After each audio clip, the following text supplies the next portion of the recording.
বাংলা ক্লাসে আপনাদের আবারও স্বাগতম জানাই। আমরা বাংলা এবং প্যাডাগজি থেকে 15 মার্ক, ঠিক আছে? তো প্যাসেজ প্লাস প্যাডাগজি এই সবগুলি আনসার আজকে কিন্তু আপনারা সলভ আমি আপনাদের করে দেব এবং যতটুকু সম্ভব বুঝিয়ে দেওয়ার চেষ্টা করব অফিসিয়াল আনসারকে সহযোগে। সুতরাং শেষ পর্যন্ত সাথে থাকুন, ক্লাসটি ভালো মতো বোঝার চেষ্টা করুন, কারণ প্রিভিয়াস ইয়ার কোয়েশ্চেন যদি ভালো করে স্টাডি করতে পারেন তাহলে অবশ্যই একটা ভালো রেজাল্ট করতে পারবেন। তো এখানে একটা কথা হচ্ছে, স্যার এই যে পেপারটি হচ্ছে পেপার 1, পেপার 2, ল্যাঙ্গুয়েজ 1, ল্যাঙ্গুয়েজ 2 কোনটি পেপার, সেটা আমি বলবো। তার আগে আপনাদের একটি কথা বলে দিই, প্রত্যেকটা ক্লাসে আমি বলি পেপার 1, পেপার 2 যাই হোক না কেন, তা বাংলা আপনার একটি সাবজেক্ট হিসেবে যদি আপনার থেকে থাকে তাহলে এই ক্লাসটি শুধুমাত্র আপনার জন্য এবং আপনারই জন্য, ঠিক আছে? সুতরাং শেষ পর্যন্ত দেখতে থাকুন। প্রথমে আমরা এই প্যাসেজের কারেক্ট আনসারগুলো সলভ করব, তারপর প্যাডাগজির কারেক্ট আনসারগুলো আমরা সলভ করব। প্রথমে দেখতে পাচ্ছেন এখানে একটা দীর্ঘ প্যাসেজ রয়েছে। আমরা সম্পূর্ণ প্যাসেজটা পড়ব না, আমরা সরাসরি চলে যাই এই প্যাসেজের আমরা যে প্রশ্ন উত্তরে। প্রথম প্রশ্ন হচ্ছে আমাদের 121 নম্বর প্রশ্নে কি বলেছে দেখি। গদ্যাংশটির উদ্দেশ্য কি? লোকসাহিত্যের একটি বিশেষ শাখার ভাষাতাত্ত্বিক বিশ্লেষণ, লোক সংস্কৃতির সামগ্রিক গুরুত্ব বর্ণনা, লোক সংস্কৃতির বিভিন্ন শাখার তুলনামূলক আলোচনা, লোকসাহিত্যের একটি বিশেষ শাখার বৈশিষ্ট্য প্রদর্শন। এই চারটা অপশন আমরা দেখলাম। এবার আমরা চলে যাব একটু প্যাসেজে। প্যাসেজে একটু হালকা করে আপনারা পড়ুন যে কি ব্যাপার রয়েছে। এবার দেখুন সম্পূর্ণ প্যাসেজ আমি আপনাদের সম্মুখে একটু হাইলাইট করে দিচ্ছি। এবার দেখুন প্রত্যেকটা লাইন কিন্তু আমাদের ইম্পর্টেন্ট। এখানে দেখুন প্যাসেজের সেকেন্ড প্যারাগ্রাফে কি লেখা আছে। লোকসাহিত্যের অন্যান্য বিষয়ের মতো প্রবাদ ও গোষ্ঠী জীবনের সম্পদ, ঠিক আছে? অর্থাৎ লোকসাহিত্যের কথা বলা হয়েছে। আবার এখানে দেখুন বলেছে যে প্রবাদ লোকসাহিত্যের একটা অংশ বা একটা সম্পদ আমরা বলতে পারি। এখানে বলেছে প্রবাদ সম্পর্কে আলোচনা করতে গিয়ে যেসব বৈশিষ্ট্য বিশেষভাবে লক্ষণীয় সেগুলি। তার মানে লোকসাহিত্যের একটা অংশ হচ্ছে প্রবাদ, আর প্রবাদের বৈশিষ্ট্য এইগুলি। তো আলটিমেটলি লোকসাহিত্যের যে বৈশিষ্ট্য রয়েছে এই বৈশিষ্ট্য সম্বন্ধে এখানে আলোচনা করা হয়েছে। তো এই ধরনের অপশন দেখুন কোথায় রয়েছে। এই দেখুন লোকসাহিত্যের একটা বিশেষ শাখা হচ্ছে কি, লোকসাহিত্যের একটা বিশেষ শাখা হিসাবে আমরা ধরে নিতে পারি প্রবাদ প্রবচন। তো এই প্রবাদ প্রবচনের কি দেওয়া আছে এখানে, বৈশিষ্ট্য দেওয়া আছে। আপনারা দেখতে পাচ্ছেন ডাইরেক্ট লোকসাহিত্যের একটা বিশেষ শাখা রয়েছে যেটা হচ্ছে প্রবাদ প্রবচন, আর প্রবাদ প্রবচনের বৈশিষ্ট্য এখানে দেওয়া আছে। সুতরাং এটা আলোচনা এখানে তুলনামূলক, এখানে আমরা কখনো এখানে কম্পারেটিভলি আমরা কিছু পাইনি। সামগ্রিক লোকসাহিত্যের একদম সম্পূর্ণ যে লোকসাহিত্য নিয়ে আলোচনা করা হচ্ছে এখানে এদের কোনো কিছু নেই, আর ভাষাতাত্ত্বিক বিশ্লেষণও করা হয়নি। সুতরাং option number 4 is the right answer. Next, প্রবাদ হচ্ছে, প্রবাদ কি? সুদীর্ঘ জীবন অভিজ্ঞতার সংহত অভিব্যক্তি, সমাজ নিরপেক্ষ ব্যক্তি অভিজ্ঞতার খণ্ডিত অভিব্যক্তি। এখানে ক এবং খ দুটোই ঠিক। ক ঠিক, খ ভুল, ক ভুল এবং খ ঠিক, ক এবং খ দুটোটাই ভুল। এই ক্ষেত্রে প্রবাদ হচ্ছে সুদীর্ঘ জীবন অভিজ্ঞতার সংহত অভিব্যক্তি। এখানে আমরা এখানে পাবো, দেখুন কোথায় রয়েছে, আমরা একটু প্যাসেজে আমরা একটু দেখে নেই। এই দেখুন প্রবাদ হচ্ছে কি, প্রবাদ হলো একটি ছোট বাক্য যার ভিত্তিতে দীর্ঘ অভিজ্ঞতা রয়েছে, যার ভিত্তিতে দীর্ঘ অভিজ্ঞতা রয়েছে। প্রবাদ গোষ্ঠী জীবনের অভিজ্ঞতার সংক্ষিপ্ত সরস অভিব্যক্তি, ঠিক আছে? তারপর সমাজে প্রচলিত আচার ব্যবহার এই সবগুলি আমরা এই প্রবাদের মাধ্যমে পাই, ঠিক আছে? তো প্রবাদ হচ্ছে কি, আমরা এইমাত্র পেলাম যে প্রবাদ কি, সুদীর্ঘ জীবন অভিজ্ঞতার একটা অভিব্যক্তি। সুদীর্ঘ জীবন অভিজ্ঞতা, তাই না? এখানে দেখুন আমাদের জীবনের সঙ্গে রিলেটেড কিছু কথা রয়েছে। দেখুন গোষ্ঠী জীবনের অভিজ্ঞতার একটা অভিব্যক্তি। গোষ্ঠী জীবনের প্রবাদ হচ্ছে কি, গোষ্ঠী জীবনের অভিজ্ঞতার একটা সরস অভিব্যক্তি, বা প্রবাদ হচ্ছে একটা দীর্ঘ অভিজ্ঞতা। তার মানে সুদীর্ঘ অভিজ্ঞতা বলেছে, সুতরাং সুদীর্ঘ জীবন অভিজ্ঞতার সংহত অভিব্যক্তি, এটা হবে কারেক্ট। আর সমাজ নিরপেক্ষ ব্যক্তি অভিজ্ঞতার যে খণ্ডিত অভিব্যক্তি সেটা কিন্তু আমরা প্যাসেজে পাইনি, সুতরাং এটা হবে ভুল। সুতরাং ক ঠিক এবং খ ভুল, অপশন নাম্বার 2 এই ক্ষেত্রে কারেক্ট আনসার, ঠিক আছে? আশা করি আপনারা বুঝতে পারছেন। যদি কোনো সমস্যা থাকে অবশ্যই বলবেন ভাই, আমরা যতটুকু চেষ্টা করব। আপনাদের ক্লাসটা একটু দীর্ঘ ক্লাস হবে, কারণ আমি ঝটপট করব না, একদম আস্তে আস্তে আপনাদেরকে সবগুলো জিনিস বুঝিয়ে দেওয়ার চেষ্টা করবো, একটু সময় লাগবে ক্লাসে। সুতরাং শেষ পর্যন্ত সাথে থাকুন। এগুলোর মধ্যে কোনটি প্রবাদের বৈশিষ্ট্য নয়? এখানে কয়েকটা দিচ্ছে, কোনটা প্রবাদের বৈশিষ্ট্য নয় আমাদের বলতে হবে। একটা হচ্ছে দুর্বোধ্যতা, একটা হচ্ছে সরসতা, একটা হচ্ছে স্মরণযোগ্যতা, একটা হচ্ছে সার্বজনীনতা। সম্পূর্ণ প্যাসেজটা আমাদের পড়তে হবে, পড়লে আমরা একটু বুঝবো। এখানে দেখুন, প্রবাদ ছোট বলে সেটা মনে রাখা সহজ, মানে কি সেটা স্মরণযোগ্যতা। তাই একে ছত্রের প্রবাদই বেশি শোনা যায়, একজন অনায়াসে অন্যজনের কাছ থেকে শুনে সেটা স্মরণে রাখতে পারে এবং সুযোগ পেলে সেটা প্রবাদ ব্যবহার করতে পারে, মানে সেটা কি মনে থাকে বা স্মরণযোগ্যতা। একটু আগে আমরা পেয়েছিলাম কি পেয়েছিলাম, আমরা পেয়েছিলাম এটা হচ্ছে কি একটা সরস অভিব্যক্তি, তার মানে তার সরসতাও তার মধ্যে রয়েছে। ঠিক আছে, সরসতা রয়েছে। তারপর সেটা সবাই ব্যবহার করতে পারে, যখন সুযোগ পায় তখন সবাই ব্যবহার করতে পারে। সুতরাং এখানে আমরা কোনটা কোনটা পেলাম, ১ নম্বর আমরা পেলাম স্মরণযোগ্যতা, তারপর সরসতা পেলাম, আর সেটা সবাই ব্যবহার করতে পারে, এটা আমরা পেয়েছি। সুতরাং এই ৩টা কারেক্ট। এখানে ৯ কোনটি, ৯ হচ্ছে দুর্বোধ্যতা। তার মানে অপশন নাম্বার এ দুর্বোধ্যতা ইজ দ্য রাইট আনসার। ঠিক আছে, কনসেপ্ট ক্লিয়ার হয়েছে, বুঝতে পারছেন। তারপর দেখি প্রবাদের মধ্যে মানব চরিত্রের কোন দিকটি তুলনামূলকভাবে বেশি প্রকাশ পায়। প্রবাদের মধ্যে মানব চরিত্রের কোন দিকটা তুলনামূলকভাবে বেশি প্রকাশ পাবে? সমালোচনার যোগ্যতার চেয়ে প্রশংসার যোগ্যতার, দুর্বলতার চেয়ে সবলতার, গুণাবলীর চেয়ে ত্রুটি বিচ্যুতির, দোষাবলীর চেয়ে গুণাবলী। এবারে আমরা প্যাসেজে যাব, প্যাসেজে গিয়ে আমরা একটু স্টাডি করব। আমরা প্রথমে প্রশ্ন পড়ব, তারপর প্যাসেজে যাব। এখানে দেখুন কি বলেছে, সেই হিসাবে মানব চরিত্রের সৎ গুণাবলী যেরকম সমাদর লাভ করেনি, আসলে প্রবাদের মাধ্যমে ত্রুটি বিচ্যুতির যতখানি সমালোচনা করে, আমরা আনসার এখান থেকে স্টার্ট হবে, প্রবাদের মাধ্যমে ত্রুটি বিচ্যুতির যতখানি সমালোচনা করা হয় সে অনুপাতে গুণাবলী প্রশংসা করা হয় না। তার মানে গুণাবলী প্রশংসার থেকে ত্রুটি বিচ্যুতির সমালোচনাটা একটু বেশি করা হয়। এই ক্ষেত্রে এখানে দেখুন, গুণাবলীর চেয়ে ত্রুটি বিচ্যুতি হবে কারেক্ট আনসার। গুণাবলীর চেয়ে ত্রুটি বিচ্যুতিটা বেশি প্রকাশ পায় প্রবাদের মধ্যে। সুতরাং ১২৪ নম্বর প্রশ্নের কারেক্ট আনসার হবে কি অপশন নাম্বার 3। তারপর আপনারা দেখুন, প্রবাদসমূহ সংরক্ষণের প্রধান দায়িত্ব বহন করে কারা? প্রবাদসমূহ সংরক্ষণের যে দায়িত্ব সেটা কারা বহন করে? পুরুষ সমাজ, পণ্ডিত সমাজ, ছাত্র সমাজ না মহিলা সমাজ? এখানে কারেক্ট আনসার দেখুন, প্যাসেজ ছাড়া আপনার যদি মনে হয় যে এই প্রশ্নের আনসার পুরুষ সমাজ হতে পারে, তখন কিন্তু আপনি ভুল করবেন, কারণ আপনি জানেন পুরুষ সমাজ, কিন্তু প্যাসেজে যা আছে তা কিন্তু আমাদেরকে দিতে হবে। তো সুতরাং এখানে আমরা প্যাসেজে যাব, প্যাসেজে দেখুন, আরেকটি বিষয়, প্রবাদ যতদূর সম্ভব মেয়েরাই বেশি ব্যবহার করে থাকে, আর শুধু প্রবাদ রচনাই করে না, তারা সেগুলি ধরে রাখার দায়িত্ব পালন করে। তার মানে প্রবাদ কারা ধরে রাখার দায়িত্ব পালন করে? মেয়েরা। কারা? মেয়েরা। তো মেয়েরা বলতে এখানে অপশন কি দিয়েছে, লেডিস বা গার্লস? এখানে অপশন আমরা কি দেখলাম, এখানে দেখুন দেওয়া আছে কি অপশন নাম্বার 4 এ দেখুন তো কি দেওয়া আছে ভাই, মহিলা সমাজ। অর্থাৎ কি প্রবাদ সময়ের সংরক্ষণের দায়িত্ব কাদের হাতে রয়েছে? মহিলা সমাজের হাতে রয়েছে।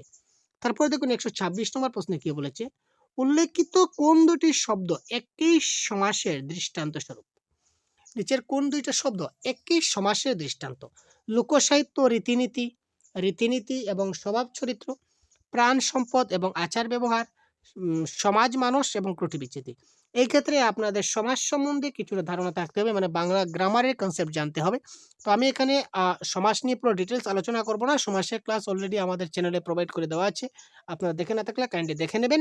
একটি কবিতার মাধ্যমে, মাত্র একটি কবিতা, 6 লাইনের ছোট্ট একটি কবিতা, ঠিক আছে, এই কবিতার মাধ্যমে আমি আপনাদের সম্পূর্ণ 6টি সমাস ভালোভাবে ডিটেলস বুঝিয়ে দিয়েছি। বেশি লম্বা ভিডিও নয়, ছোট একটা ক্লাস, সেটা আপনারা দেখে নেবেন। তো এই ক্ষেত্রে কারেক্ট আনসার যেটি হবে রীতিনীতি এবং স্বভাব চরিত্র। কারণ রীতিনীতি মানে রীতি ও নীতি দ্বন্দ্ব সমাস, স্বভাব চরিত্র মানে স্বভাব ও চরিত্র, এটা হচ্ছে স্বভাব চরিত্র। এই দুটাই কিন্তু দ্বন্দ্ব সমাসের উদাহরণ। তো বলেছি এখানে কোন দুইটা একই সমাসের উদাহরণ, সুতরাং এখানে রীতিনীতি এবং স্বভাব চরিত্র এই দুটি দ্বন্দ্ব সমাস অর্থাৎ একই সমাসের উদাহরণ। তারপর দেখুন, হরিগুষ্যের গোয়াল প্রবাদটির অর্থ কি? এই প্রবাদের অর্থ কিন্তু আপনারা প্যাসেজে খুঁজে পাবেন না, অযথা প্যাসেজে খুঁজে আপনারা সময় নষ্ট করবেন না।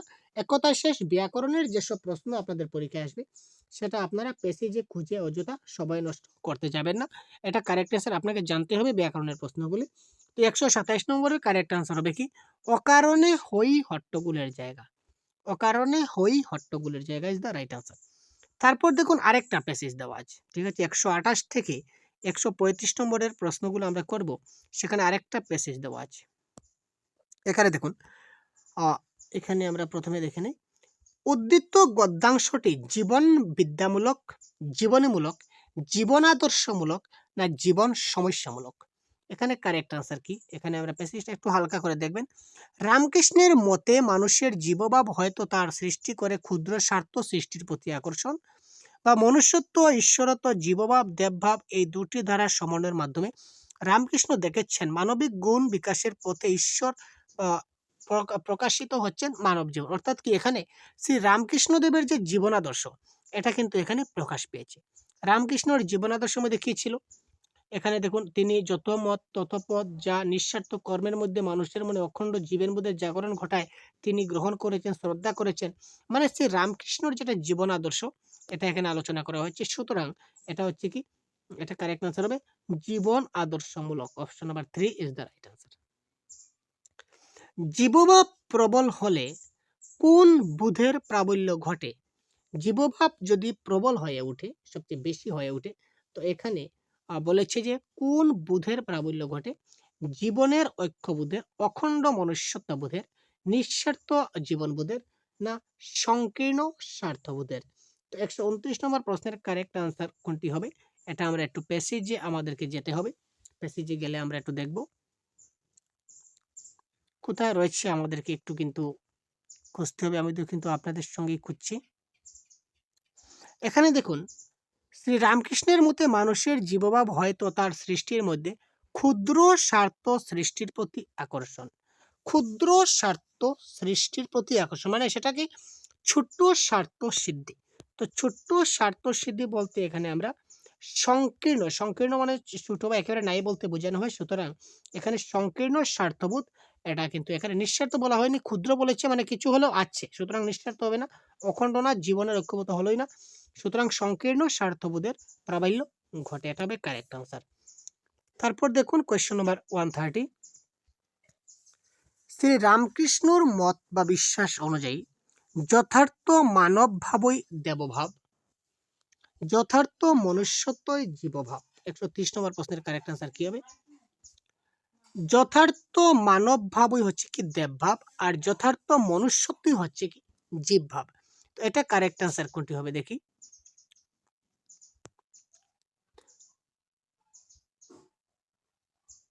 এখানে দেখুন, কি বলেছে, কিন্তু তার অন্তরের দেবভাব শ্রীরামকৃষ্ণের দৃষ্টিতে যেটি যথার্থ মানবতার, তা এগিয়ে নিয়ে যেতে বৃহত্তর মানব কল্যাণের পথে নিয়ে যাচ্ছে। ঠিক আছে, অর্থাৎ শ্রীরামকৃষ্ণ বলতে চেয়েছেন যে দেবভাবটা কি করেছে, দেবভাবটা মনুষ্যত্বের বিকাশের সঙ্গে একটা জড়িত আছে মানুষের জীবনে। এটা এটা হচ্ছে মনুষ্যত্ব অর্জনের মধ্য দিয়ে মানুষের অন্তরে ঘটেছে অখণ্ড ঈশ্বরত্বের উপলব্ধি। অর্থাৎ এখানে আমরা বলতে পারি যে যথার্থ মানবভাব যদি হয়, তখন সেখানে ঈশ্বর পাওয়া যায়, অর্থাৎ সেটাই হচ্ছে কি দেবভাব। এটা হবে কারেক্ট আনসার, এটা ভুল। সুতরাং এখানে আমাদের কারেক্ট আনসার কোনটি হবে? 130 এর অপশন নাম্বার 1। 1 নম্বরে ক ঠিক কিন্তু খ ভুল। এই ধরনের স্টেটমেন্টের প্রশ্ন আপনারা পাবেন, খুব ভালো করে দেবেন। তারপর দেখুন, নিম্নলিখিত বিকল্পগুলির মধ্য থেকে লক্ষ্য এবং উপায়ে এর সঠিক সম্পর্ক শনাক্ত করুন। অদ্বৈত ভাব সেটা এক বিশেষ মত ও পথের প্রতি পক্ষপাত। ঈশ্বরত্ব লাভ করা যায় অনাসক্ত প্রেম এবং কর্ম প্রচেষ্টার মাধ্যমে। অদ্বৈত ভাব লাভ করা যায় বিভিন্নতার প্রতি অনাস্থা দিয়ে। ঈশ্বরত্ব লাভ করা যায় ক্ষুদ্র স্বার্থ চেতনার প্রতি আসক্তি হয়। তো এখানে কোনটি কারেক্ট, কোনটার সঙ্গে কোনটা মিলছে সেটাকে আমাকে বলতে হবে। তো এখানে আমরা একটু প্যাসেজে যাব। প্যাসেজে গিয়ে দেখুন এখানে কি বলেছে, মানুষের মনে অন্তরে দেববা বা ভগবান পাওয়া যায়। ঠিক আছে, শ্রীরামকৃষ্ণ দৃষ্টিতে এটা বলেছেন যে ভগবান বা ঈশ্বরের লাভ লাভ মানুষ লাভ করতে পারে বৃহত্তর মানব কল্যাণের পথে। অনাসক্ত প্রেম এবং কর্ম প্রচেষ্টার মধ্য দিয়ে জাগরিত হয় মানুষ, সমাজ এবং ঈশ্বর ভাবের ঐক্য। অর্থাৎ ঈশ্বর লাভ বা ঈশ্বর ভাবের যেটা ঐক্য, সেটা কিসের মাধ্যমে মানুষে পায়? অনাসক্ত প্রেম এবং কর্ম প্রচেষ্টার মধ্য দিয়ে।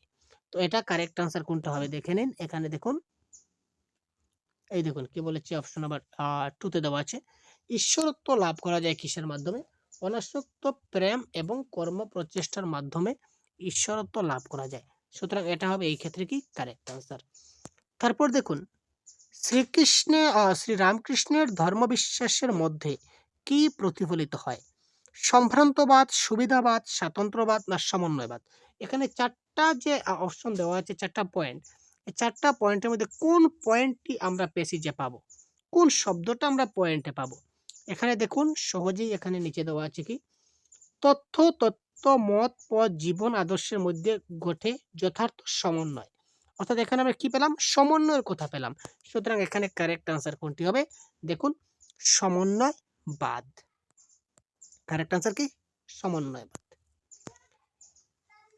তারপর দেখুন 133 নম্বর প্রশ্নে কি বলেছে, এমনকি যারা পতিত পরিত্যক্ত, এখানে পরিত্যক্ত বলতে মূলত কি বোঝাতে চাওয়া হয়েছে? বন্ধু পরিত্যক্ত, ঈশ্বর পরিত্যক্ত, না সমাজ পরিত্যক্ত, না পরিবার পরিত্যক্ত? এখানে দেখুন আমরা লাইনটা দেখি, লাইনটা দেখলে খুব সহজে আমরা দেখতে পারবো। উচ্চ নিচ ধনী দরিদ্র সকল শ্রেণীর সকল সম্প্রদায় এমনকি যারা পতিত পরিত্যক্ত, ঠিক আছে? এখানে দেখুন এই যে পরিত্যক্ত, এখানে উচ্চ নিচ ধনী দরিদ্র, এটা কোথায় থাকে? উচ্চ নিচ ধনী দরিদ্র আমাদের সমাজের মধ্যে থাকে, তাই না? এখানে ডাইরেক্ট দিয়ে দিয়েছে যে সম্প্রদায়, সকল সম্প্রদায় দিয়েছে, অর্থাৎ কি যারা সমাজ থেকে অবহেলিত বা সমাজের ক্ষেত্রে যারা পতিত পরিত্যক্ত, সমাজ পরিত্যক্ত আমরা বলতে পারি। তো এখানে পরিত্যক্ত বলতে এখানে কারেক্ট আনসার কোনটি হবে? Option number 3। অপশন নাম্বার 3 এখানে কারেক্ট আনসার। তারপর দেখুন অনাসক্ত শব্দের বিপরীত শব্দ কোনটি গ্রহণযোগ্য? 134। অনাসক্ত শব্দের বিপরীত শব্দ 134, কারেক্ট আনসার কি হবে সেটা আপনারা কমেন্ট করুন ভাই। আপনারা খুব তাড়াতাড়ি করুন, এতক্ষণ তো আমি করলাম। বিপরীত শব্দ তো আপনারা পারবেন। অনাসক্ত শব্দের বিপরীত শব্দ হবে আসক্ত। আসক্ত, কিন্তু আসক্ত যেহেতু অপশনে নাই, সুতরাং আমরা কারেক্ট আনসার কোনটি দেব? উদাসীন, উদ্ধত, উদ্ধত না উৎসুক? এখানে কারেক্ট আনসার কোনটি হবে? অনাসক্তর বিপরীত শব্দ। তো অনাসক্তের বিপরীত শব্দ হবে কি? উৎসুক, ঠিক আছে? তো বাংলা ব্যাকরণের কি প্রশ্ন আপনাদের পরীক্ষায় আসবে? সম্পূর্ণ বাংলা সিলেবাসের উপর ভিত্তি করে, ব্যাকরণের সিলেবাসের উপর ভিত্তি করে আমরা একটা পিডিএফ বলতে পারেন বা ইবুক আমরা পিডিএফ আকারে তৈরি করেছি আপনাদের জন্য, যেখানে বাংলা ভাষার সম্পূর্ণ সিলেবাস, তাছাড়া প্রায় 650 প্লাস এমসিকিউস রয়েছে। যদি আপনারা ডাউনলোড করতে চান তো ভিডিও ডেসক্রিপশনে ক্লিক করবেন এবং আপনাদের কাছ থেকে মাত্র 50 টাকা চার্জ করা হবে। 50 টাকা পেমেন্ট করার পর আপনি আপনার মোবাইলে এই পিডিএফ ফাইলটা আপনারা ডাউনলোড করে নিতে পারবেন, ঠিক আছে? এখানে 650 প্লাস এমসিকিউ রয়েছে তাছাড়া বাংলা। তারপর দেখুন নেক্সট প্রশ্ন, সকলেই সেই একই ঈশ্বরকে ডাকছে, বাক্যটির ন্যস্তার্থক রূপ কোনটি? সকলেই সেই এক ঈশ্বরকে ডাকছে, কেউ কোনো এক ঈশ্বরকে ডাকছে না, সকলেই সেই এক ঈশ্বরকে ডাকছে না, সকলেই সেই এক ঈশ্বর ডাকছে তা না, কেউ কোনো ভিন্ন ঈশ্বরকে ডাকছে না। এই বাক্যটাকে আমরা ন্যস্তার্থক পরিণত করি, অর্থাৎ বাক্যটা হা বোধকে আছে, আমরা সেটাকে না বোধকে ট্রান্সফার করব, তখন সেটা কি হবে? কেউ কোনো ভিন্ন ঈশ্বরকে ডাকছে না, তার মানে সকলেই এক ঈশ্বরকে ডাকছে। আমরা বাক্যটিকে পজিটিভ থেকে নেগেটিভ করব, এমনভাবে করব যাতে করে বাক্যর অর্থটা পরিবর্তন না হয়। তো এই ছিল আমাদের আজকের যে প্যাসেজের যেগুলো প্রশ্নপত্র। এবার আমরা প্যাডাগজির প্রশ্নগুলো সলভ করবো, সবগুলো 136 থেকে 150 পর্যন্ত প্যাডাগজির প্রশ্ন সলভ করব। তো এবার প্যাডাগজির প্রশ্ন আমরা প্রথমে পড়ে নিই ভালো করে, এবং এই প্যাডাগজির প্রশ্নগুলো কিন্তু আপনারা সলভ করবেন ভাই, আপনারা, ঠিক আছে? আপনারা সলভ করবেন, দেখা যায় যাক আপনারা কতটুকু আপনাদের মধ্যে রয়েছে। প্রাথমিক শিক্ষার্থীদের পড়ানোর পরিকল্পনা করতে গিয়ে শিক্ষিকা সমগ্র শারীরিক প্রতিক্রিয়া মানে টোটাল ফিজিক্যাল রেসপন্স বা টিপিআর পদ্ধতির উপর জোর দেবেন বলে স্থির করলেন। প্রদেয় পাঠে টিপিআর অন্তর্ভুক্ত করার জন্য তার কি করা উচিত? প্রাথমিক শিক্ষার্থীদের পড়ানোর পরিকল্পনা করতে গিয়ে শিক্ষিকা সমগ্র শারীরিক প্রতিক্রিয়া বা টোটাল ফিজিক্যাল রেসপন্স পদ্ধতির উপর জোর দেবেন বলে স্থির করলেন। একটা তিনি পড়াবেন, পড়ানোর ক্ষেত্রে তিনি টোটাল ফিজিক্যাল রেসপন্সের উপর তিনি জোর দেবেন। এই ক্ষেত্রে তার কি করা উচিত? অন্য সব কার্যাবলী সরিয়ে রেখে প্রশ্ন জিজ্ঞাসা করা এবং উত্তর দেওয়ার জন্য ছাত্রকে প্রণোদিত করা। ক্লাসে অবশ্যই কিছু পরিমাণে দৈহিক কার্যাবলী যোগ করা। তারপর কি? এমন কিছু কার্যাবলী রাখা যা শিশুদের নিজের জায়গায় বসে থাকতে এবং জোর বেঁধে পেয়ার ওয়ার্ক অথবা দলবদ্ধভাবে কাজ করতে সাহায্য করে। ক্লাসে অবশ্যই কিছু শ্রবণভিত্তিক কাজ যোগ করা। তো এক্ষেত্রে কারেক্ট আনসার কি হবে দেখুন, এখানে শারীরিক প্রতিক্রিয়া আমাদের থাকতে হবে। তো শারীরিক প্রতিক্রিয়া থাকলে এখানে দেখুন একটাই অপশন আছে, অপশন নাম্বার 2, ক্লাসে অবশ্যই কিছু পরিমাণে দৈহিক কার্যাবলী যোগ করতে হবে। সুতরাং শারীরিক মানে দৈহিক আমরা বুঝতে পারি যে টোটাল ফিজিক্যাল রেসপন্স। তো এখানে যেহেতু একটাই অপশন আছে দৈহিক, আমাদের কনফিউশনের কোনো ব্যাপার নেই, এটাই হবে আমাদের এই ক্ষেত্রে কারেক্ট আনসার 100%। তারপর দেখি, কোনো ভাষা শেখা মানে হচ্ছে সেই ভাষার নিয়মাবলী শেখা। কোনো একটা ভাষা শেখা সেটার মানে হচ্ছে সেই ভাষার নিয়মগুলি আমরা শিখব। কোনো একটা ভাষা শেখা মানে হচ্ছে সেই ভাষার নিয়মগুলি শেখা। তো ব্যাকরণ শিক্ষণের কোন পদ্ধতিটি এই বিশ্বাসের পোষকতা করে? ঠিক আছে, ব্যাকরণ অনুবাদ পদ্ধতি, অবরোহী পদ্ধতি, আরোহী পদ্ধতি না যোগাযোগমূলক পদ্ধতি? কারেক্ট আনসার কোনটি হবে খুব তাড়াতাড়ি কমেন্ট করুন।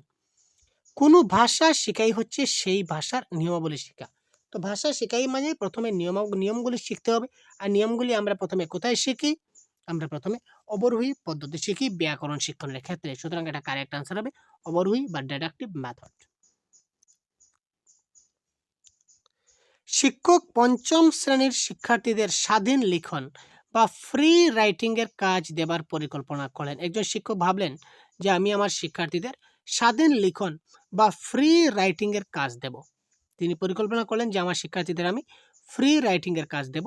এক্ষেত্রে তার কোনটির উপর সর্বাধিক গুরুত্ব দেওয়া উচিত? এক্ষেত্রে তিনি কোন বিষয়ের উপর সবচেয়ে বেশি গুরুত্ব দেবেন?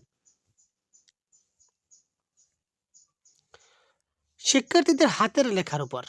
ফ্রি রাইটিং মানে বুঝতে পারছেন তো, ফ্রি রাইটিং মানে কি স্বাধীন লিখন, মানে ছাত্রদেরকে বলা হবে যে তোমাদের যা ইচ্ছা তোমরা তা লেখো, কিন্তু লেখো, তোমাদের যা ইচ্ছা হয় তোমরা লেখো, যেভাবে ইচ্ছা হয় সেইভাবে লেখো, কিন্তু তোমরা লেখো।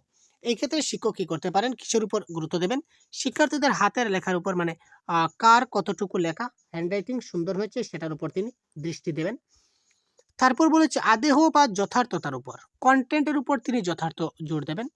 আদেহর সাবলীলতার উপর, ফ্লুয়েন্সি, লেখাটার ফ্লুয়েন্সি কেমন হলো, যথার্থ এবং সাবলীলতা উভয়ের ব্যাপারে।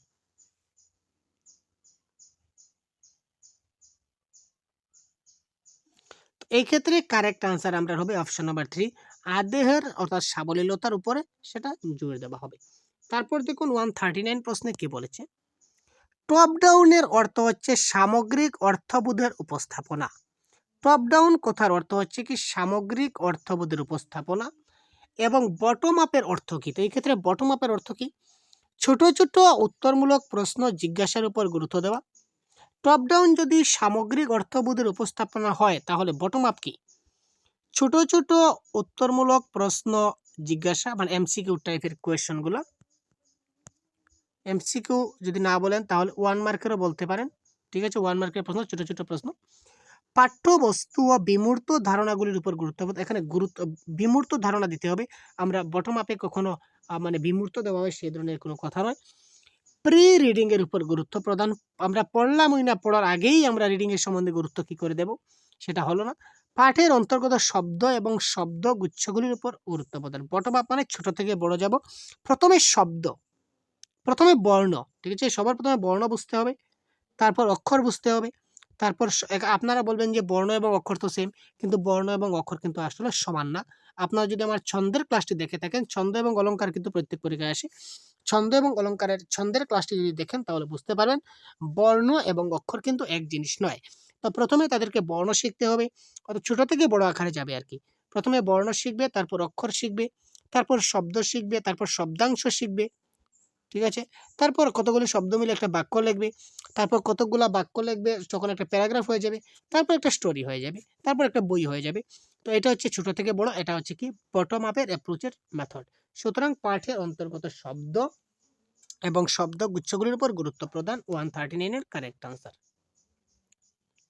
তারপর দেখুন 140, নিচের কোনটি একজন ভাষা শিক্ষকের প্রাথমিক দায়িত্ব? আরে ভাই এই প্রশ্নের আনসার কিন্তু আমি দিচ্ছি না ভাই, সত্যি কথা বলতে গেলে এই প্রশ্নের আনসার আমি কিন্তু আপনাদের দেব না। আপনারা কারেক্ট আনসার কি হবে আপনারা কমেন্ট বক্সে জানাবেন, কারণ এত সহজ প্রশ্ন ভাই, এটা আপনাদের জন্য আমাদের তরফ থেকে থাকছে হোম টাস্ক বা আপনাদের টাস্ক বলতে পারেন। এই প্রশ্নের কারেক্ট আনসার কি হয় আপনারা স্ক্রিনশট মেরে রেখে দিন এবং এই প্রশ্নের কারেক্ট আনসার অবশ্যই কমেন্ট বক্সে আমাদের এক্ষুনি জানিয়ে দিন।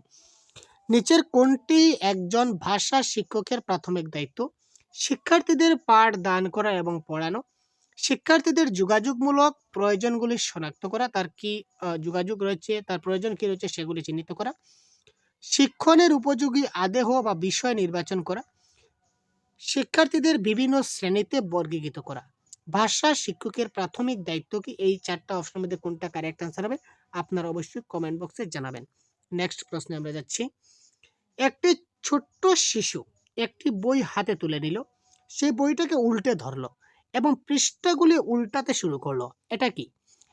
অনপেক্ষিত সমাধান দক্ষতা, অনপেক্ষিত সাক্ষরতা দক্ষতা, অনপেক্ষিত পাঠ্যক্রম না অনপেক্ষিত বিশ্লেষণ সমূহ। Emergent solution skill, emergent literacy skill, emergent curriculum, emergent properties. এটা কারেক্ট আনসার হবে কি ইমার্জেন্ট লিটারেসি স্কিল। লিটারেসি স্কিলে আমাদের এরকম হয়, ইমার্জেন্ট লিটারেসি স্কিলে যে শিশুরা প্রথমে বইটাকে উল্টে ধরলো, তারপর উল্টা অবস্থায় সে বইটাতে পাতা উল্টানো শুরু করলো, মানে সে বইটার মানে সোজা দিক কোনটা এবং উল্টো দিক কোনটা সেটা সে বুঝতে পারে না। এটা হচ্ছে তার অনপেক্ষিত সাক্ষরতা দক্ষতা। তারপর দেখুন মন্তব্য এবং কারণ, এখান থেকে কিন্তু প্রশ্ন আসে, প্রত্যেক পরীক্ষা দেখেছি আমরা। শিক্ষার্থীদের ভাষা আয়ত্তীকরণের মূলে আছে নিহিত বংশানুগতির পূর্ব প্রস্তুতি, এক্ষেত্রে পরিবেশের কোনো ভূমিকা নাই। 142 নম্বর প্রশ্নে কি বলেছে দেখুন। তার কারণ ভাষা অর্জনের ক্ষেত্রে শিক্ষার্থী কেন্দ্রিক শ্রেণীকক্ষ পরিবেশের খুবই বড় প্রভাব থাকে। এখানে দেখুন কোনটা শুদ্ধ কোনটা বলে একটু ভাবুন তো। 142 নম্বর প্রশ্নের কারেক্ট আনসার কি হবে? ভাষা যখন একটা শিশু আয়ত্ত করবে তখন তার মূলে আছে বংশানুগতির পূর্ব প্রস্তুতি, এক্ষেত্রে পরিবেশের কোনো প্রভাব নাই বলেছে। কিন্তু দেখুন ভাষা যদি আমরা আয়ত্ত করতে যাই ল্যাঙ্গুয়েজ একুইজিশন, তো ল্যাঙ্গুয়েজ একুইজিশনের ক্ষেত্রে আমাদের বংশানুগতির রয়েছে পূর্ব প্রস্তুতি মানছে, কিন্তু এনভায়রনমেন্টে কিন্তু একটা গুরুত্বপূর্ণ ভূমিকা পালন করে। আমরা পরিবেশ থেকেও কিন্তু অনেক কিছু শিখতে পারি, ঠিক আছে? তো heredity into environment, heredity into environment মানে বংশগতি ইনটু পরিবেশ, বংশগতি ইনটু পরিবেশ, এই দুটা মিলিয়ে হয় আমাদের কি শিকড়, ঠিক আছে? সুতরাং এখানে বংশগতির সঙ্গে আমাদের পরিবেশেরও কিন্তু একটা সম্পর্ক রয়েছে, কিন্তু এখানে বলেছে কি পরিবেশের কোনো ভূমিকা নাই। তো পরিবেশের যেহেতু কোনো ভূমিকা নেই বলেছে, তার মানে এটা শুদ্ধ নয়, এটা হচ্ছে ভুল। তারপর আমরা কারণটা দেখি। ভাষা অর্জনের ক্ষেত্রে শিক্ষার্থী কেন্দ্রিক শ্রেণীকক্ষ পরিবেশের উপর বড়ই প্রভাব থাকে, ঠিক আছে? শিক্ষার্থী কেন্দ্রিক শ্রেণীকক্ষ হতে হবে, সেটা পরিবেশের উপর খুব বড় প্রভাব দিবে, সেটা কারেক্ট। সুতরাং এটা কারেক্ট আনসার হচ্ছে অপশন নাম্বার এ। A1 এ ভুল কিন্তু আর ঠিক, ঠিক আছে? বুঝতে পারেন আশা রাখছি। তারপর দেখুন 133 কি বলেছে আমাদের 143। পঠন শিক্ষণের একটি পদ্ধতি হচ্ছে উপস্থিত প্রসঙ্গটির প্রেক্ষিতে শব্দাবলীর অর্থ অনুধাবনের উপর জোর দেওয়া, একে কি বলা হয়? পঠন শিক্ষণের একটি পদ্ধতি হচ্ছে কি উপস্থিত যেটা প্রসঙ্গ রয়েছে এই প্রসঙ্গটির প্রেক্ষিতে শব্দাবলীর অর্থ অনুধাবনের উপর জোর দিতে হবে। পঠন শিক্ষণের একটা পদ্ধতি হচ্ছে কি উপস্থিত যেটা প্রসঙ্গ থাকবে ওই প্রসঙ্গটির ভিত্তিতে আমরা শব্দের কি অর্থ রয়েছে অর্থটা আমরা অনুমান করতে পারবো। একদম আমরা এইভাবে করি সবসময় সচরাচর, কিন্তু এটাকে আমরা কি বলি সেটা আমরা জানি না।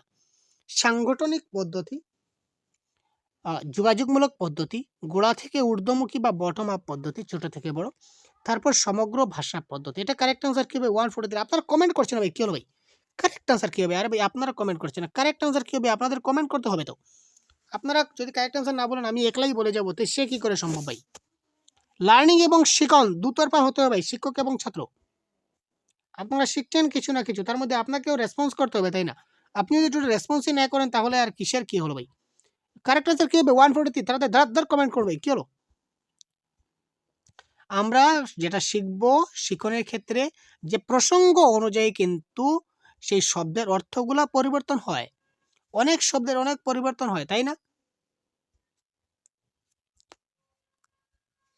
তো এটা হচ্ছে কি সমগ্র ভাষা পদ্ধতি। একটা শব্দ আছে বিভিন্ন সেন্টেন্সে বিভিন্ন ভাবে ব্যবহৃত হয়, ঠিক আছে? তারপর 144 কোন ভাষায় ভাবতে এবং বলতে পারার সামর্থ্য হচ্ছে। কোন একটা ভাষায় যদি আমরা ভাবতে পারি এবং বলতে পারি এটা আমার একটা সামর্থ্য। তো এই সামর্থ্যকে আমি কি বলবো? অধিভাষাতাত্ত্বিক সামর্থ্য, ধ্বনিতাত্ত্বিক সচেতনতা, না একটি কুশল অর্থাৎ বক্তা, অনপেক্ষিত সাক্ষরতা। তো কোনো ভাষায় ভাবতে এবং বলতে পারার আমার যেটা সামর্থ্য রয়েছে এটাকে আমি বলবো ভাষাতাত্ত্বিক বা মেটা লিঙ্গুইস্টিক অ্যাপ্রোচ বা সামর্থ্য।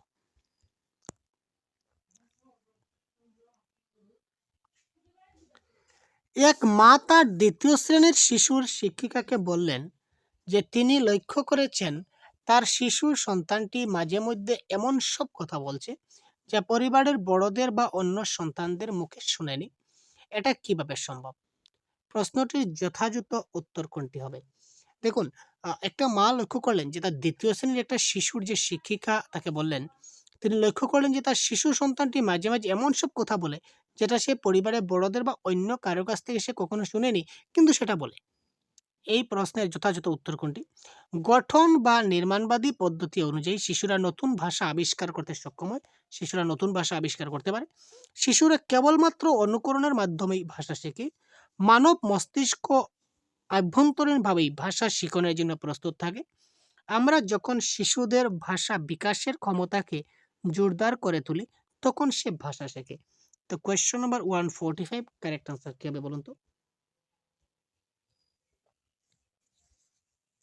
এটা কারেক্ট আনসার হবে মানব মস্তিষ্ক আভ্যন্তরীণভাবেই ভাষা শিখনের জন্য প্রস্তুত থাকে।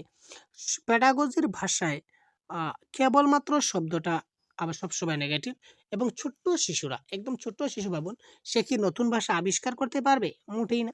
ক্যান্সেল গেল। আমরা যখন শিশুর ভাষা বিকাশের ক্ষমতাকে জোরদার করে তুলি তখন সে ভাষা শেখে। তা আমরা যা বলিনি, যা বলবো তা না শিখবে। এখানে বলেছে কিছু বলা হয়নি তবুও শিখেছে। তার মানে আমি কোথায় তাকে জোর দিলাম? ঠিক আছে? সুতরাং এখানে কারেক্ট আনসার হবে মানব মস্তিষ্ক আভ্যন্তরীণভাবেই ভাষা শিখনের জন্য প্রস্তুত থাকে। নেক্সট, প্রারম্ভিক সাক্ষরতাকে সুগম করার অন্যতম কৌশল হচ্ছে একজন প্রাপ্তবয়স্ক এবং একটি শিশু একই বই নিয়ে বসবে।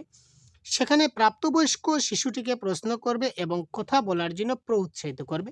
এরপর ভূমিকা বদল হবে, এবার শিশুটি প্রাপ্তবয়স্ককে প্রশ্ন করবে। এই বিশেষ কৌশলটিকে কি বলা হবে? প্রারম্ভিক সাক্ষরতাকে যদি শুধু সুগম করতে চাই তাহলে এটা কৌশলে বলেছে, কি বলেছে? একজন প্রাপ্তবয়স্ক ব্যক্তি এবং একটি শিশু একই বই নিয়ে বসবে, যেখানে প্রাপ্তবয়স্ক শিশুটাকে প্রশ্ন করবে আর কথা বলার জন্য উৎসাহিত করবে। তারপর ভূমিকাটা পরিবর্তন হবে, শিশুটা প্রশ্ন করবে প্রাপ্তবয়স্ককে। তো এই যে কৌশলটাকে আমরা কি বলবো? গল্পকথন, আদর্শ পাঠ, অংশীদারি পাঠ না সংলাপ ভিত্তিক পাঠ?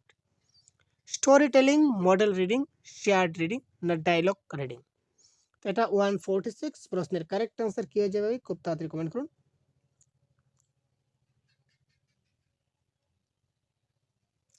এটা যেহেতু দুজনে মিলে পরপর ভূমিকা চেঞ্জ করতে, সেই হেতু এটা হচ্ছে কি সংলাপ ভিত্তিক পাঠ বা ডায়লগ রিডিং।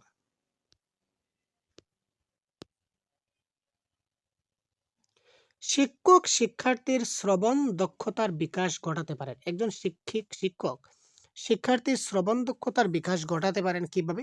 শিক্ষার্থীকে নিষ্ক্রিয়ভাবে সবকিছু শুনতে দেওয়ার মাধ্যমে। তুমি নিষ্ক্রিয়ভাবে সবকিছু শুনো। সে যদি নিষ্ক্রিয়ভাবে যদি শুনে তাহলে সেটা তার পক্ষে কখনো শেখা হলো না। ক্লাসের ভিতরে এবং বাইরে শিক্ষার্থীর সঙ্গে ধারাবাহিকভাবে কথা বলা। সবসময় কথা বলো, কথা বলো, কথা বলো, কথা বলতে বলতে সেটা শ্রবণ দক্ষতা হলো না।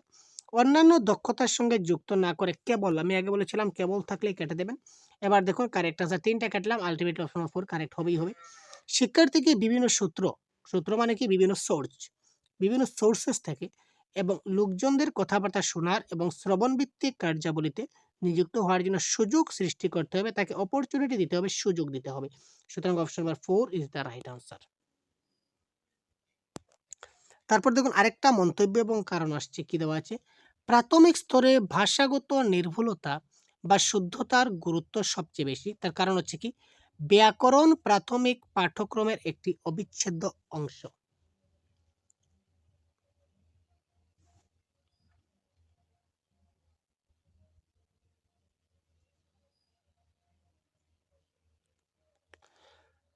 প্রাথমিক স্তরে ভাষাগত নির্ভুলতা এবং শুদ্ধতার গুরুত্ব সবচেয়ে বেশি নয়।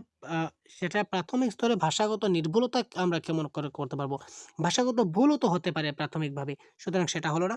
কারণ সেটাকে বলেছে ব্যাকরণ প্রাথমিক পাঠ্যক্রমের একটা অবিচ্ছেদ্য অংশ। কারণ ব্যাকরণ আমাদের জানতে হবে, সেটা একটা অংশ হিসেবে ধরে নেওয়া হয়। সুতরাং এ ভুল কিন্তু আর ঠিক ইজ দ্য রাইট আনসার। তারপর দেখুন ক্লাসের শেষ পর্যায়ে চলে আসছি। ভাষার প্রকৃতি, এটা হচ্ছে ভাষা শিখনের প্রকৃতি এবং শিক্ষা বিজ্ঞানের অর্থাৎ প্যাডাগজির আঙ্গিনায় এ দুইয়ের প্রয়োগ যোগ্যতা বিষয়ক তাত্ত্বিক বা বিশ্বাসগত যেটা অবস্থান সেটা কি? ভাষার প্রকৃতি এবং ভাষা শিক্ষণের প্রকৃতি, ভাষার প্রকৃতি, ভাষা শিক্ষণের প্রকৃতি এবং শিক্ষা বিজ্ঞানের যেটা প্যাডাগজি, প্যাডাগজির মধ্যে তারা যে অ্যাপ্লাই যেটা করবে যোগ্যতা যখন প্রমাণ হবে প্রয়োগ যোগ্যতা, সেটাকে অবস্থানটাকে আমরা কি বলবো? 149, সেটা হবে পদ্ধতি বা অ্যাপ্রোচ। অর্থাৎ ভাষা শিখন, ভাষা শিখনটা কিভাবে শেখাতে হবে, কোন প্যাডাগজি, কোন সিস্টেমে শেখাতে হবে, সেটা আমাদেরকে কে শিখাবে? অ্যাপ্রোচে শিখাবে, ঠিক আছে, বা পদ্ধতি আমাদের শেখাবে। তারপর দেখুন লাস্ট প্রশ্ন, গঠনগত মূল্যায়ন, এটা কেটে দিন। গঠনগত মূল্যায়ন অর্থাৎ ফরমেটিভ এভলিউশন কি? ফরমেটিভ এভলিউশনটা হচ্ছে অপরিবর্তনীয়, যা শিখন প্রক্রিয়ার মধ্যে ঘটে চলে, ঘটমান উন্নয়ন এবং উৎকর্ষ সম্পাদনের জন্য সম্পর্কিত, পূর্ব নির্দিষ্ট অথবা পাঠ্যক্রমের একটি নির্দিষ্ট পর্যায়ে পালিত দায়িত্ব। তো এটা কারেক্ট আনসার কি হবে? এটা কারেক্ট আনসার হচ্ছে অপশন নাম্বার 3, সেটা হচ্ছে কি ডেভেলপমেন্ট অ্যান্ড ইমপ্রুভমেন্ট। আমরা সবসময় শিশুদের ডেভেলপমেন্ট করার জন্য এবং ইমপ্রুভমেন্ট করার জন্য, তার উন্নয়ন করার জন্য বা উন্নয়নটা সাধন করার জন্য, সম্পাদন করার জন্য আমরা সবসময় কি করি? গঠনগত মূল্যায়ন বা ফরমেটিভ এভলিউশন আমরা নিয়ে থাকি।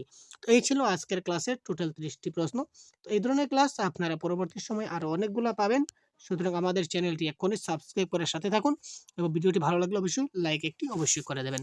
তো ধন্যবাদ, ভালো থাকবেন। পরবর্তী ক্লাসে অবশ্যই কথা বলবো, সুতরাং চ্যানেলকে সাবস্ক্রাইব করে সাথে থাকুন। তাহলে